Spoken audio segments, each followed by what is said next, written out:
මෙතන නිකන් පොණ්ඩයක් වගේ තියෙනවා. පතුලක් නම් පේන්නේ නැහැ. වතුරේ බැහැලා එන්න මෙතන තියෙනවා පොඩි පාරක්. මෙන්න බලන්නකො දුම්පුස් ඇලි ලස්සන. ඇත්තටම මේ බෝපත් ඇල්ල නම් පට්ට ලස්සනයි.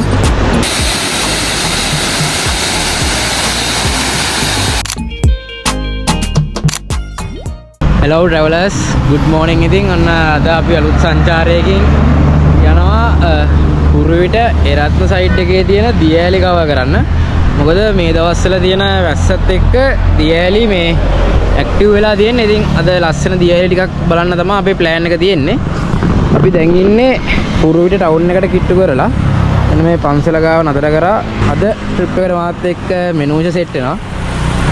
අපි දෙන්න තමයි අද යන්නේ. දැන් වෙලාව උදේ 8යි. අපි එන ඉස්සරහට යමු. මෙන්න මේ වගේ පාරකින් තමයි යන්න ඕනේ බෝපත් ඇල්ල දිහාවට ඉස්සරහට. මැප් එකේ තියෙන විදිහට එන්න පුළුවන්. තව මේ පාරේ ඊතල එහෙම ගහලා තියෙනවා ඇල්ලට කියලා. ඉතින් ඒක බලාගෙන ආවට පස්සේ මෙන්න මේ වගේ තැනකින් යන්න පුළුවන් අපිට බෝපත් ඇල්ලට. මෙතන හදලා තියෙන්නේ එතන ඉඳලා බලන්නත් පුළුවන්. නැත්තම් මේ වගේ වතුරේ බැහැලා එන්න මෙතන තියෙනවා පොඩි පාරක්. එතනින් නැගලා අයින දෙකේ උඩට යන්න පුළුවන් ඇල්ල පාමුලට.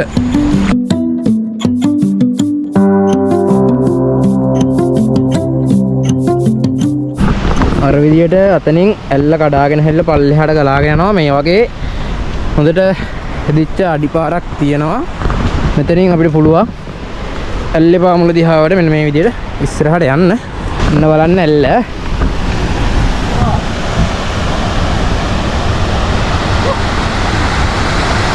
බෝපත් ඇල්ල නම් පට්ට ලස්සනයි.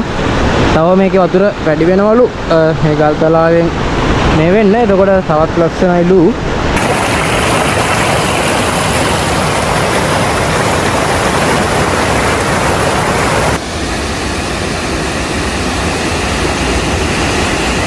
ඉතින් දැන් අපි යනවා කුරුවිට ඉඳලා එරත්න පාරට. ඒ කියන්නේ සිරිපාදට යන පාරේ පැත්තට කුරුවිට ඇවිල්ලා එතනින් මේ සිරිපාද මාර්ගයට හරවලා තියෙන්නේ. ඒ කියන්නේ අපි දැන් ඉන්නේ එරත්න පාරේ. අන්න පහුවෙච්ච දෙනින් තමයි අපි වමට හැරෙන්නේ. කුරුවිට එරත්න පාරේ ඉස්සරහට එද්දි ටික දුරක් එද්දි මේ වගේ වමට පැත්තෙන් හම්බෙනවා එක්නෙලිගොඩ වලව්ව. මේක දැක්කෙන්න තහනම් කියලා කෝඩ් එකක් එහෙම ගහලා තියෙනවා. ඒ පාරේ එද්දී අමුණ කියලා එකක් පෙන්නුවා මැප් එකේ. පොඩි ලස්සන ප්ලේස් එකක් වගේ. ඉතින් මෙන්න මේ වගේ පාරකින් යන්න තියෙන්නේ. ප්‍රධාන පාරය එද්දී අපිට දකුණු පැත්තට තමයි මේ පාර පෙන්නුවේ. ඉතින් මෙන්න මේ සයිඩ් එකට මෙන්න මේ වගේ පාරකින් අපි ඉස්සරහට ගිහින් බලමු ඒක මොන වගේද කියලා. මැප් එකේ තව ටිකක් ඉස්සරහට පෙන්නනවා. අපි මෙන්න මේ වගේ තැනකට ආවා. මෙන්න මේ වගේ පාරකින්. එතනින් බයික් එක දාලා අපි පොඩ්ඩක් ඉස්සරහට ගිහින් බලමු. තව මීටර 200ක් වගේ ඉස්සරහට පෙන්නනවා.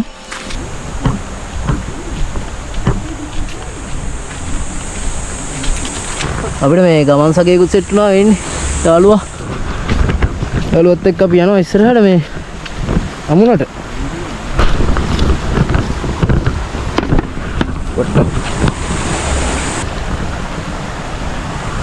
මේ වගේ මේ වතුර හරස් කරලා වතුර පාරක් හරස් කරලා හදපු තැනක් තමයි මේ අමුණ. අද නම් එහෙම ලොකුවට වතුරත් නෑ, ලොකු view එකකුත් නෑ වගේ. මේ වගේ තමයි තියෙන්නේ. ඒතර මේ වතුර හැම එකතු වුණාම හොඳට නාන්න පුළුවන් එහෙම කියලා තියෙනවා. අර අතන මේ මෙන්න මෙතනින් පොඩ්ඩක් ඇල්ලක් වගේ කඩාගෙන හැරෙන සීන් එකක් තියෙනවා. අපි පොඩ්ඩක් බැහැලා මේ අයිනේ දෙකේ මේ පැත්තට පොඩ්ඩක් ගිහිල්ලා බලමු. මේ වගේ ඉස්සරහට යන්න පුළුවන් දලින්ගලට. ඊට පස්සේ අපිට නතන හම්බෙනවා. බලන්න ලස්සන view එක.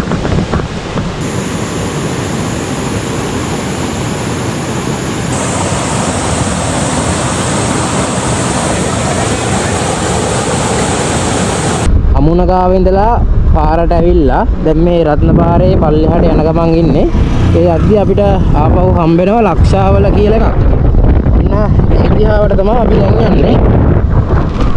මෙන්න මේ වගේ පාරකින් තමයි ඉස්සරහට යන්න තියෙන්නේ. මේ පාරේ මෙන්න මෙහෙම එද්දි මෙන්න මෙතන ලයිට් කොනක් එක්ක චූටි අඩි පාරක් තියෙනවා. මෙතනින් ගිහිල්ලා ලක්ෂවලට යන්න පුළුවන් කිව්වා.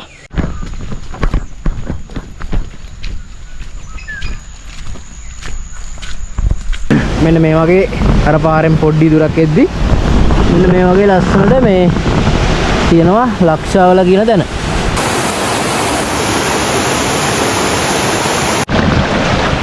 මෙන්න මේ විදිහට පුළුවන් පල්ලෙහාට බැහැලා එන්න. මෙතනට ඇවිල්ලා නාන්න හැම උනත් පුළුවන් පරිස්සමට. එදන වතුර ටිකක් අඩුයි. ඊට පස්සේ මෙන්න මෙතනින් මේ විදිහට තමයි වතුර පාර ගිහිල්ලා අන්න අර පැත්තේ නිකන් පොකුණකට වගේ වතුර එකතු වෙන්නේ. එතනින් නා ගන්න හැම පුළුවන්.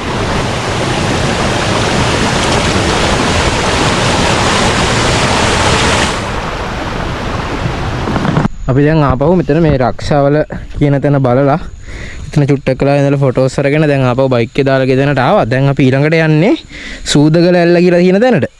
එතනත් ලස්සනයි කියනවා ගොඩක්. ඉතින් අපේ ඊළඟ නැවතුම සූදගල ඇල්ල. ආපහු අපි මෙන්න මේ වගේ ප්‍රධාන පාරෙන් ඇවිල්ලා මෙන්න මේ වගේ උඩට තියෙන දකුණු පැත්තට තියෙන පාරකින් එතන බෝඩ් එකකුත් තියෙනවා සුදාගල කියලා. ඉතින් ඔන්න මෙන්න මේ පාරෙන් තමයි ඉස්සරහට යන්න ඕනේ. අපි ඇල්ල දිහාවට යමු එහෙනම් ඉස්සරහට මේ පාරේ. බලන්නකො මෙතන තියෙන view එකේ ලස්සන. එතන ඉස්සරහට යන්න ඕනේ අපි ඇල්ලට. මෙන්න මේ වගේ පාරකින් ඉස්සරහට යන්න ඕනේ සුදගල ඇල්ලට. මැප් එක බලාගෙනම ආවොත් නම් පොඩ්ඩක් කරදරයක වැටෙන්න පුළුවන්. ඒක හින්දා මේ පොඩ්ඩක් ගමේ මිනිස්සුන්ගෙනුත් අහගෙනම ආවනම් හොඳයි. මොකද මේ චූටි පාරවල් වලින් හැරෙන්න තියෙන්නේ. සමහර වෙලට මේ වාහනයක් යනවාද කියලා හිතා ගන්න බැරි පාරවල් වලින් හැරෙන්න තියෙනවා මේ ඇඩි වලට යද්දි. ඉතින් අපිත් ගමේ මිනිස්සුන්ගෙන් අහගෙන ඔන්න විදිහට දැන් අපි මේ ඇවිල්ලා තියෙන්නේ සූදගල ඇල්ලට. සූදාගල කියලා කියනවා මේ ඇල්ලට. බලන්නකො ඒකේ ලස්සන මේ වගේ හැංගිලා තියෙන තරමට තමයි ලස්සන වැඩි වෙලා තියෙන්නේ.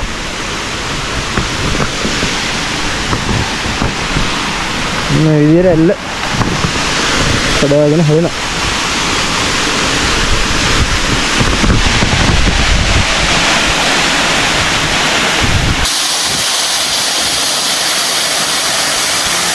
සුදාගල ඇල්ලෙන් පස්සේ අපි දැන් යන්නේ දුම්පුස් කියලා ඇල්ලක් තියෙනවා. අන්න ඒ ඇල්ල දිහාවට මෙන්න මේ වගේ පාරකින් ඉස්සරහට යන්න ඕනේ.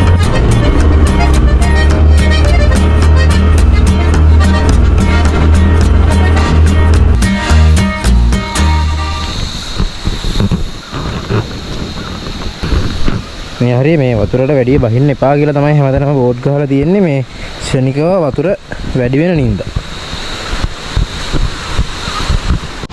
අපි දැන් ඉන්නේ ඉන්දුවර ඇල්ල කියන තැන.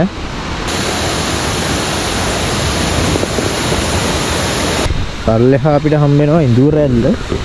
ඒකම උඩදි තමයි දුම්පුස් ඇල්ල තියෙනවා කියලා කියන්නේ.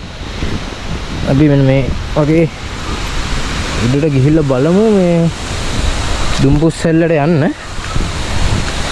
මැප් එකේ සඳහන් වෙන විදිහට මෙතන මේ කඩාගෙන හැලෙන්නේ ඉන්දුවර ඇල්ල කියන එක. ඊට පස්සේ තව මීටර කීපයක් මෙන්න මේ දිහාවට ඉස්සරහට යද්දි දුම්පුස් ඇල්ල කියලා ඇල්ලක් තියෙනවා කියලා තමයි මැප් එකේ පෙන්නන්නේ.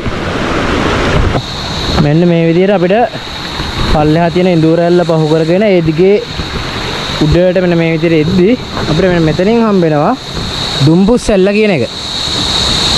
ඒ තියෙන මෙතනින් කඩාගෙන හැලෙන්නේ දුම්පුස් ඇල්ල. මෙන්න බලන්නකො දුම්පුස් ඇල්ලේ ලස්සන.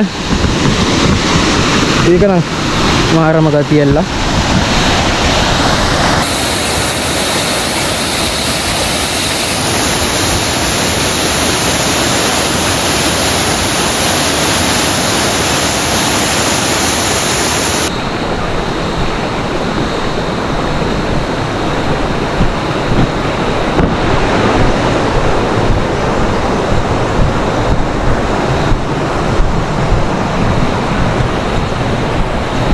ඉන්දුවර ඇල්ලයි දුම්පුස් ඇල්ලයි දෙකම තියෙන මෙතන. අපි මේ දෙකම බලලා ආපහු බයික් එකේ දාලා ගිහපු තැනට ආවා. අපි දැන් ආපහු යන්න හදන්නේ. අපි දැන් යන්නේ රත්නපුර සයිඩ් එකට. ඉස්සෙල්ලා හිටියේ අපි කුරුවිට එරත්න පාරේ. දැන් රත්නපුර පලාබත්තල පැත්තට තමයි සම්බන්ධ වෙන්නේ. අපි දැන් ඉන්නේ ගිලිමලේ ටවුන් එකේ. එතන ඉඳලා රත්නපුරයට කිලෝමීටර් 15ක් තියෙනවා. අපි දැන් මේ යන්නේ ගිලිමලේ ඉඳලා රත්නපුර සයිඩ් එකට. ඒ අද්දි අපිට හම් වෙනවා කටුගස්සැල්ල. අපි අද අපේ සංචාරයේ අවසාන ඇල්ල විදියට තෝරගත්තේ කටුගස්සැල්ල කියන එක.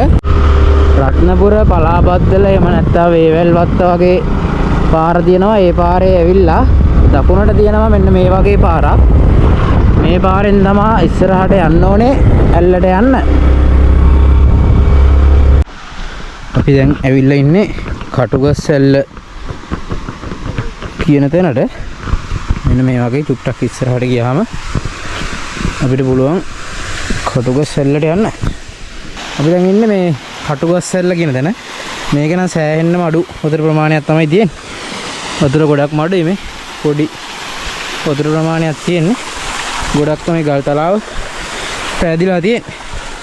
ඉතින් අද අපේ සංචාරයේ අන්තිම ඇල්ල විදිහට අපි තෝරගත්තේ මේ කටුගස්සැල්ල. බලන්නකො මේ ඇල්ලේ වතුර සෑහෙන්න අඩුයි. ඒ වගේම තමයි මෙතන නිකන් පොණ්ඩයක් වගේ තියෙනවා. වතුරක් නම් පේන්නේ නැහැ. ඔත්තම ගැඹුරු ඇති. ඉතින් ඔන්න ඔය විදිහට තමයි අපේ අද සංචාරය ගත වුනේ. ඔය විදිහට ඇලි කීපයක් අපිට බලන්න පුළුවන් වුණා. ඒ අතර ලස්සන ඇලි ගොඩක් තිබ්බා. සහ වතුර අඩු ඇලි කීපයකුත් තිබ්බා. ඉතින් අපේ අද සංචාරය ඔය විදිහට අපි ඉවර කරනවා මේ කටුගස්සැල්ලත් එක්ක. මෙනුෂත් ඉන්නවා.